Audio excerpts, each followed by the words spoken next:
Olá, meus amores, tudo bem? Meu nome é Erlaine Rezende, sou fisioterapeuta especialista em cuidado com os idosos.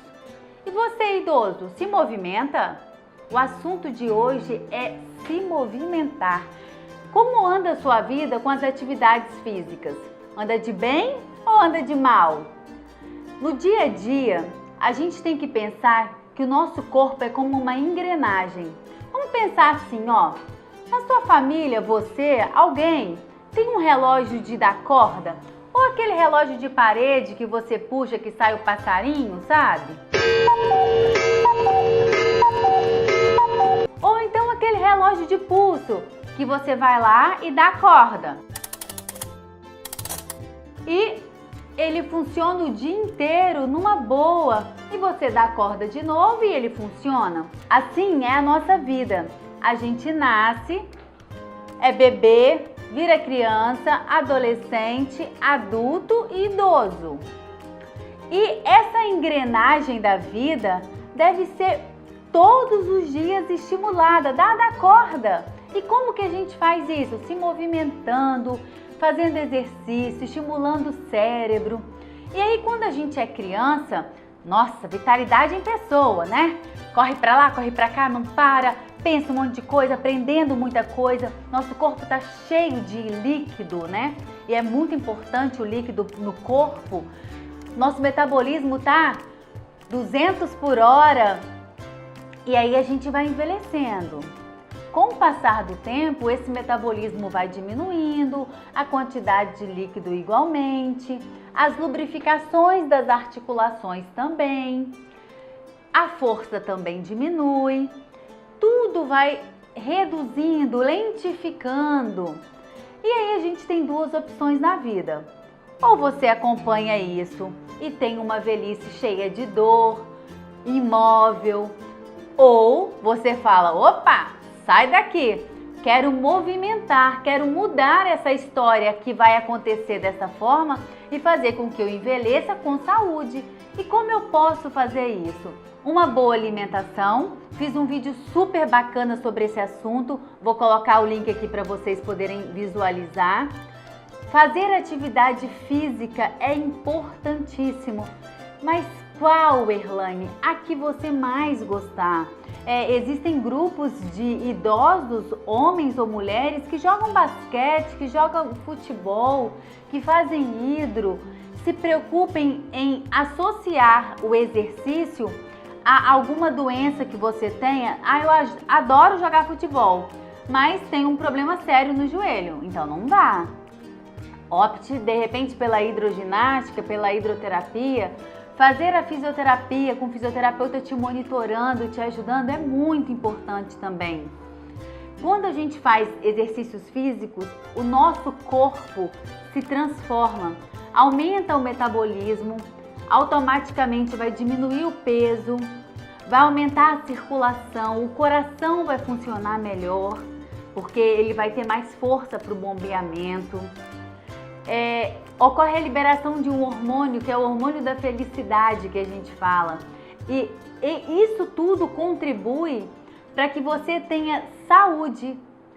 E eu tenho a plena certeza, como eu trabalho com isso no meu dia a dia, o maior bem que a gente tem, o maior, é a saúde.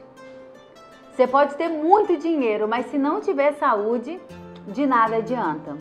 Então é muito importante que você associe alguns fatores para fazer atividade física, tá?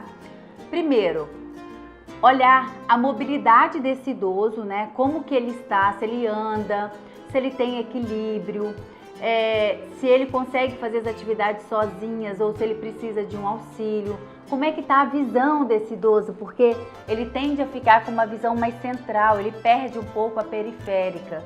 Então isso traz desequilíbrio, né? Ele não consegue enxergar direito todo o ambiente que ele está. Então o cuidador de idosos, o familiar que cuida desse idoso ou o próprio idoso tem que ter a preocupação de ver a sua condição física e o que é permitido para ele no estado que ele se encontra hoje. Porque depois que ele começar a fazer as atividades, daqui a 3 meses, é o tempo que eu dou mais ou menos para o paciente, ele vai estar em outro estágio. E de acordo com o que ele for fazendo, ele vai sentindo cada vez mais melhora, porque melhora a flexibilidade, a força, a mobilidade, a autoestima. Então, assim, é um conjunto de fatores para o bem.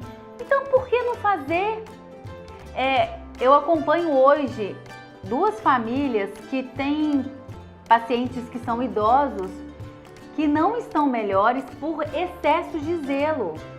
A família tem medo que o paciente caia, a família tem medo de que o paciente quebre novamente o membro que ele lesionou. Então, por um cuidado excessivo, ele está atrapalhando esse paciente. Infelizmente, em algumas situações, o paciente não recupera porque o familiar não permite isso. Não deixa que o fisioterapeuta dê mais um passo, não deixa que o paciente tenha vontade de andar e o familiar fala, não, você ainda não tem condições disso. E aí o paciente quer pegar a caneca para poder tomar o próprio alimento e o familiar não deixa, acha que ele não tem condições disso. Então a gente tem que dar autonomia para o idoso. Então vamos mudar o nosso dia a dia, vamos mudar o nosso cotidiano. Você que é familiar que tem um idoso na sua família, você que é acompanhante pode direcionar para a família a importância do exercício. E você que é idoso, vamos mudar a nossa qualidade de vida. Vamos mudar o nosso cotidiano introduzindo o exercício no dia a dia. E aí a gente deve se preocupar com algumas coisas. Primeiro, qual atividade se deve fazer, né, de acordo com a nossa situação. Segundo, o nosso equilíbrio. Se preocupar em ter equilíbrio para se fazer aquela atividade. Terceira, a postura. A postura correta em que a pessoa fica ereta, em que a pessoa preserve as curvaturas normais, né, da nossa coluna, mas que ela esteja ereta. O RPG é um bom método para poder ajudar para quem tem uma postura muito ruim. RPG é um método da fisioterapia, tá? Ao sentar, a gente tem que se preocupar em sentar em cima do ossinho que tem no bumbum e a gente senta em cima dele e encosta as costas no encosto da cadeira. Essa é a forma correta de sentar. Quando a gente vê, a gente está curvando, então a gente tem que se preocupar em sentar novamente na forma correta. Ao fazer o exercício que tem agachamento, que você tem que abaixar e levantar, você tem que se preocupar em abaixar dobrando os joelhos e não curvando a coluna. As pernas, os músculos da perna são muito mais fortes do que os músculos da coluna.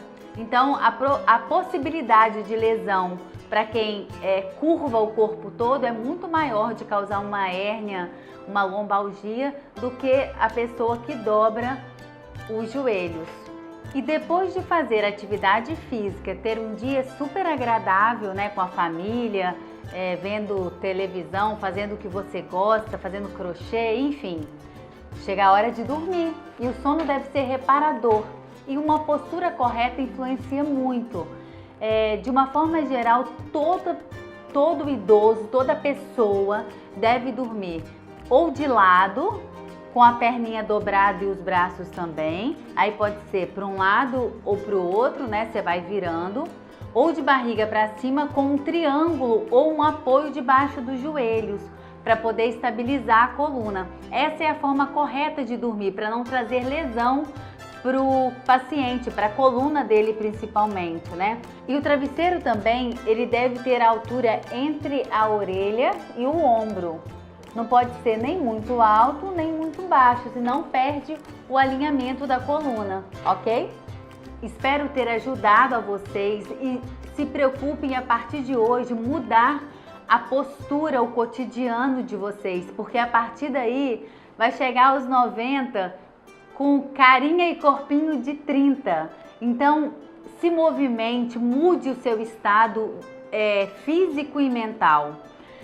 Se gostou desse vídeo, dá um like aqui, compartilha com as pessoas que você gosta, se inscreva no nosso canal que está super bacana, com um monte de coisa nova aí para vocês, tá bom? Um abraço, tchau!